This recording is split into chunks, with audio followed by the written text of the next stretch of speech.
Que a graça e a paz de nosso Senhor e Salvador Jesus seja com todos os irmãos que nos acompanham aqui pelo nosso canal PRPC Joás Luciano Almeida, aqui no YouTube, que os irmãos possam dar o seu like e também clicar no sininho para receber as notificações.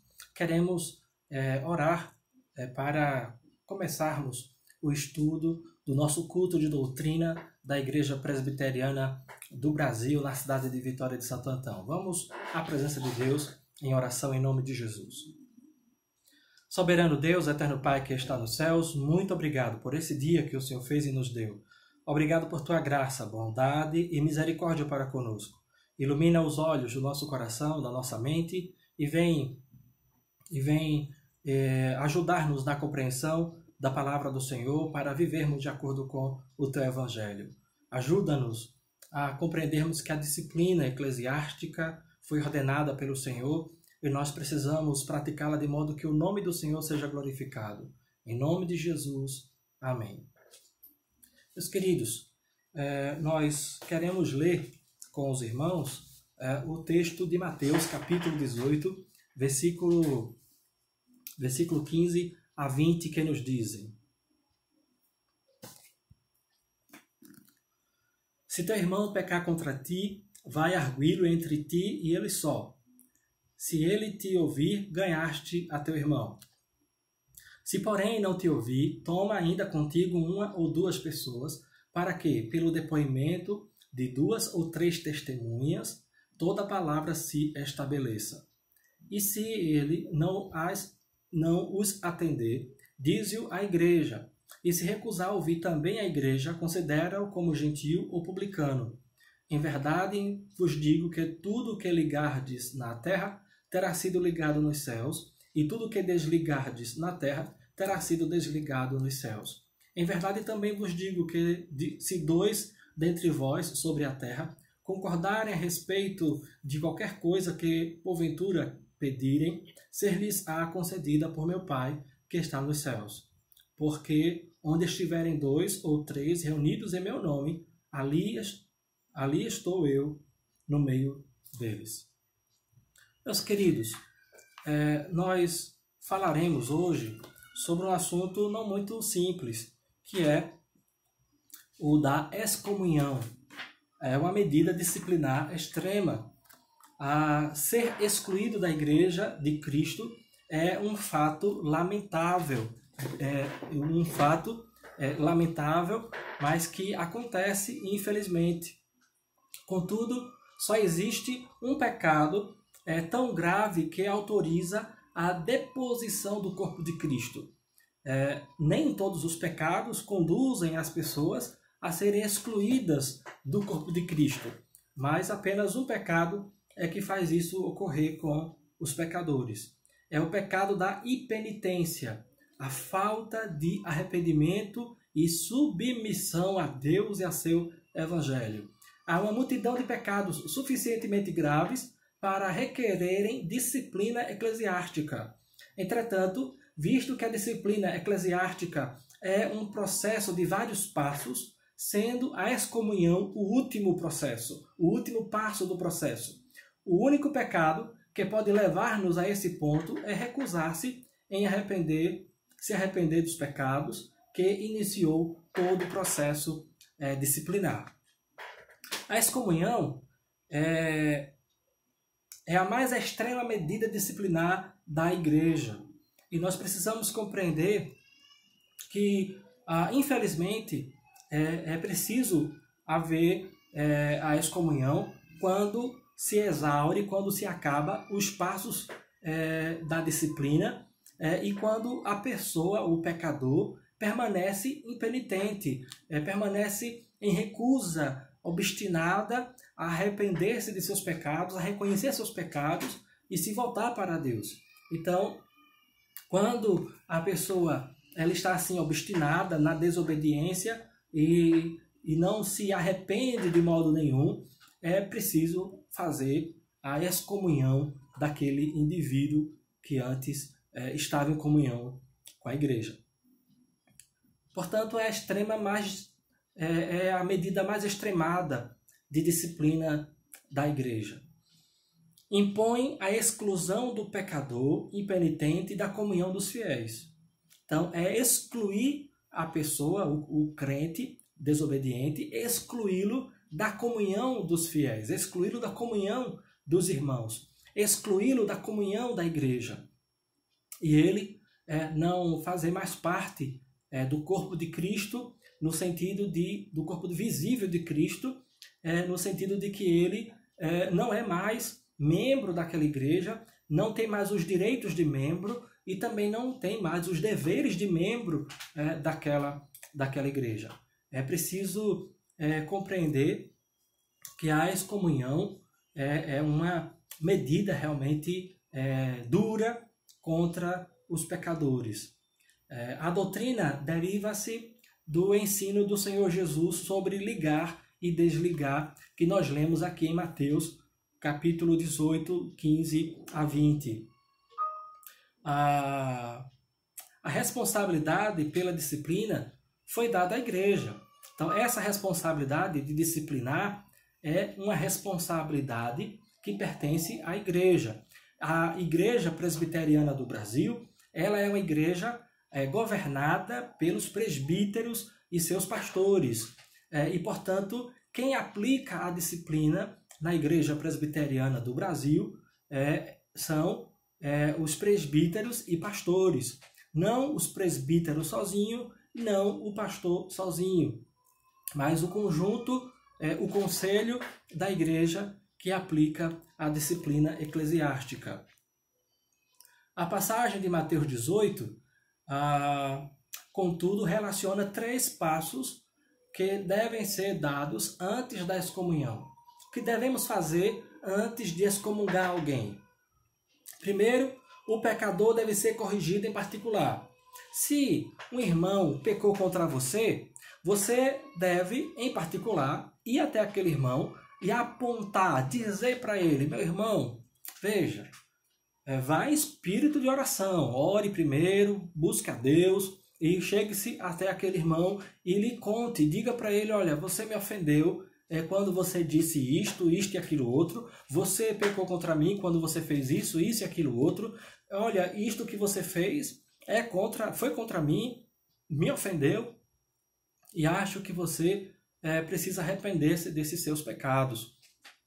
Então, é preciso ir até o irmão, falar com ele para ganhar aquele irmão para Cristo.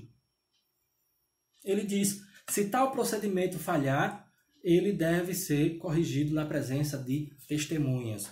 Veja o que Jesus diz: se teu irmão pecar contra ti, vai arguí-lo entre ti e ele só. É o que a gente explicou. Então, você e seu irmão devem conversar a respeito.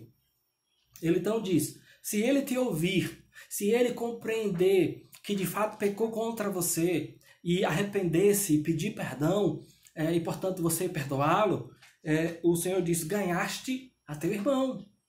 Para ganharmos o nosso irmão, nós precisamos conversar com ele, e ele, arrependendo-se, a gente deve dar o perdão do pecado que o irmão cometeu contra nós.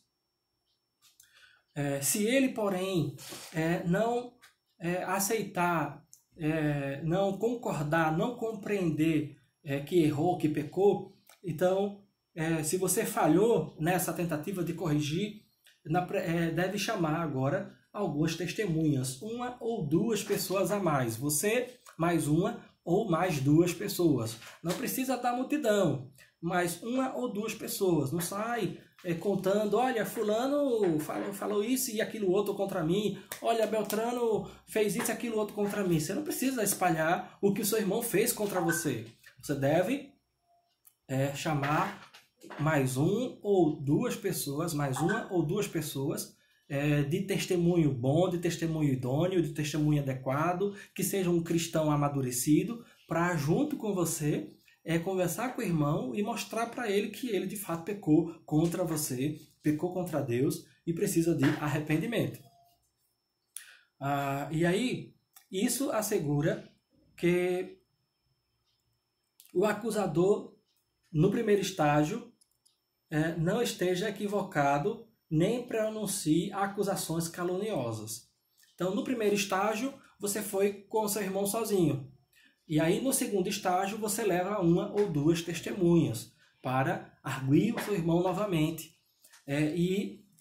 Por quê? Porque evita que você sozinho faça uma acusação caluniosa contra o seu irmão, se porventura não for aquilo de fato que tenha ocorrido. Então, é preciso haver prudência, discernimento, sabedoria no trato com essas questões. Por isso que o Senhor Jesus estabelece este segundo passo, uma ou duas outras testemunhas para tratar junto com você, com o irmão que te ofendeu, com o ofensor, com o pecador, para que ele possa ser convencido de seus pecados, possa se arrepender e possa se voltar para Deus, de fato, e em arrependimento real.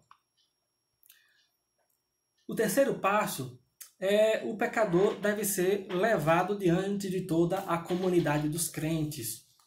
No nosso caso, ser trazido mesmo para o conselho da igreja e o seu assunto tratado por todo o conselho da igreja. Se isso também fracassar, a igreja deve interromper a comunhão com o ofensor. É quando acontece a excomunhão. É quando acontece a exclusão do rol de membros. É quando acontece o desligamento da pessoa do corpo visível de Cristo, a igreja militante aqui na terra. Devemos notar que a excomunhão jamais deve ser aplicada com sentimento de retaliação. A gente não pode aplicar excomunhão, excomungar uma pessoa, vou me vingar agora de fulano, vou excomungá-lo. A gente não pode fazer isto.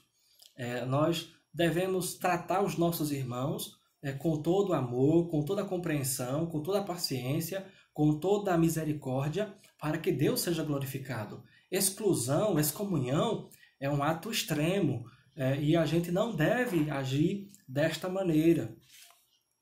Todo o processo, inclusive a excomunhão, é uma forma de disciplina destinada a levar o impenitente, o irmão pecador que não quer se arrepender de seus pecados, a levar o irmão de volta à igreja, levar o irmão de volta ao aprisco, fazer com que ele seja despertado, acordado. No caso da excomunhão, a parte culpada ela é entregue ao diabo. Lembra o que Paulo disse aos Coríntios? O meu espírito junto com vocês entrego tal irmão a Satanás para a destruição do corpo, destruição da carne. Então a gente precisa compreender que quando a gente excomunga uma pessoa, a entrega a Satanás. Não para o irmão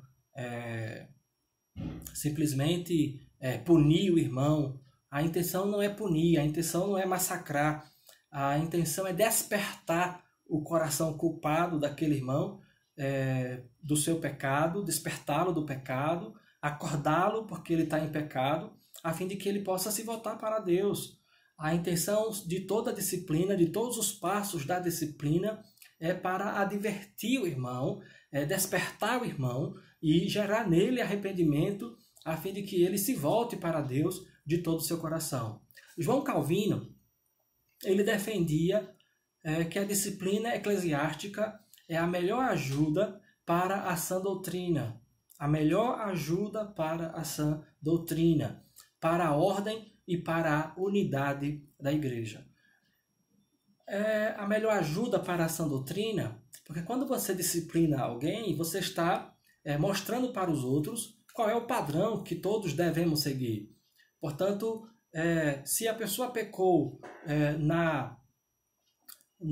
equivocadamente na doutrina, foi um erro doutrinário que a pessoa cometeu e ela está sendo corrigida, disciplinada doutrinariamente por causa de sua heresia, então isto mostra para os outros irmãos qual é a doutrina correta. Se ele pecou em um comportamento moral, também está instruindo a igreja qual é o comportamento moral adequado.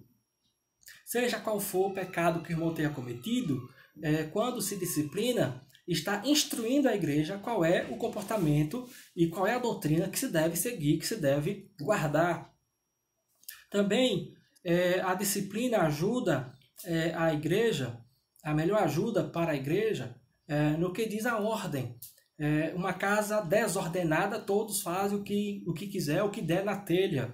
Quando você disciplina o irmão pecador impenitente, deixa claro que existe ordem na igreja, existem leis, regras, limites que devem ser guardados, devem ser observados e, portanto, fortalece a ordem, fortalece a ordenança na igreja.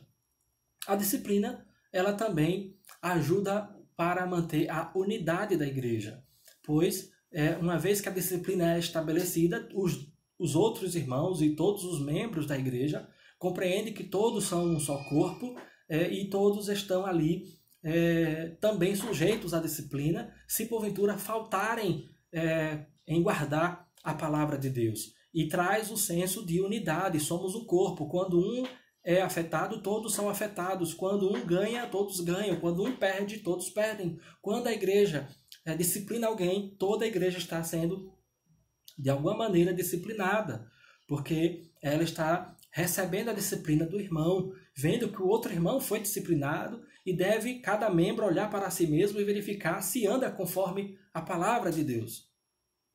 A nossa confissão de fé de Westminster enumera 5 propósitos para a comunhão, para a excomunhão. Enumera 5 propósitos para excomungar, para desarrolar um crente do rol de membros da igreja.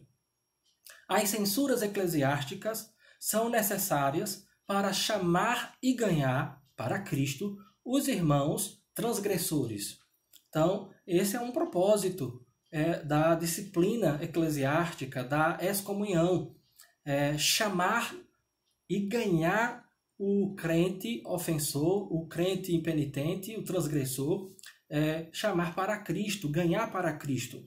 Os irmãos transgressores, a fim de impedir que outros pratiquem ofensas semelhantes.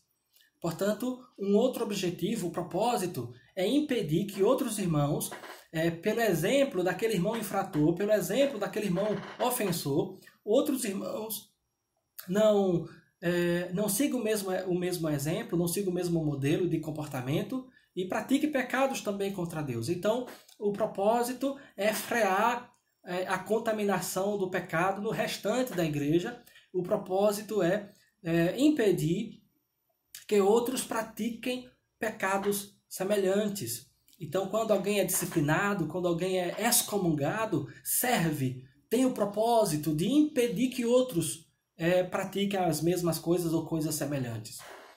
Para lançar fora o velho fermento também um propósito. Lançar fora o velho fermento, lançar fora a sujeira, lançar fora o pecado, lançar fora as coisas contrárias à palavra de Deus. Também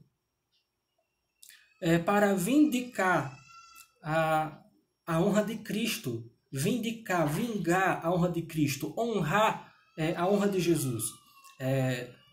Jesus morreu por nossos pecados e nós não podemos estar tolerando o pecado, porque senão estamos vilipendiando, envergonhando a obra redentora de Jesus, nosso Senhor.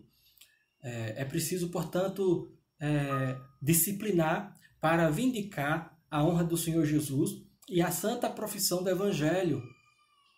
Nós professamos o Evangelho de Cristo, o Evangelho da santidade, o Evangelho da obediência, o Evangelho das boas obras, o Evangelho da graça de Deus em Jesus nosso Senhor, e precisamos honrar isto para evitar a ira de Deus. A ira de Deus, ela se acende contra os pecadores, se acende contra os impenitentes, se acende contra aqueles que não abraçam a Cristo e se acende contra os seus filhos impenitentes, os seus filhos desobedientes, que não se arrependem de seus pecados, que não se voltam para Deus, não reconhecem suas transgressões, suas iniquidades, seus pecados, suas culpas, e não pedem perdão a Deus e não se arrependem diante dele. e Deus, portanto, fica irado sim contra seus filhos e traz sobre eles juízos temporários, juízos para esta vida, juízos e castigos temporais sobre seus filhos, sobre o seu povo. Essa ira de Deus poderia cair sobre a igreja de forma justa, se a igreja não disciplinar. Se a igreja tem pessoas cometendo pecados lá ninguém faz nada, se sabe, é notório, é público e nada é feito para frear o pecado daqueles irmãos pecadores e penitentes, nada é feito, então Deus pode sim trazer juízo sobre sua igreja, trazer juízo sobre o seu povo por causa da desobediência obstinada e a falta de disciplina por parte da igreja. Se a igreja permitisse que o pacto divino e seus elos fossem profanados por ofensores notórios e obstinados. Então Deus poderia sim trazer juízo sobre a igreja se esta não disciplinar aqueles que pecam contra Deus, e é notório o fato. Meus queridos, é provável que esta lista possa ser cuidadosamente reduzida a duas razões primárias: os propósitos. Preocupação com a alma do pecador. Então, a disciplina da excomunhão tem preocupação com a alma do pecador e tem preocupação com a saúde da igreja. Então, a disciplina da excomunhão preocupa-se com a alma do ofensor, a alma do transgressor, a alma do irmão pecador que não se arrepende. E a excomunhão, essa disciplina eclesiástica, também ela tem preocupação com a saúde espiritual da igreja. É preciso que nós tenhamos isto em mente e fiquemos certos desta verdade, de que precisamos não somente disciplinar para corrigir o irmão, mas disciplinar para manter a saúde espiritual da igreja do Senhor Jesus. A disciplina eclesiástica, ela é ordenada pelo Senhor Jesus Cristo, e esta é uma questão que exige grande prudência por parte da igreja. É preciso prudência, é preciso sabedoria, discernimento na administração da disciplina eclesiástica, especialmente deste último passo da excomunhão de uma pessoa. A igreja pode incorrer em dois tipos de erro.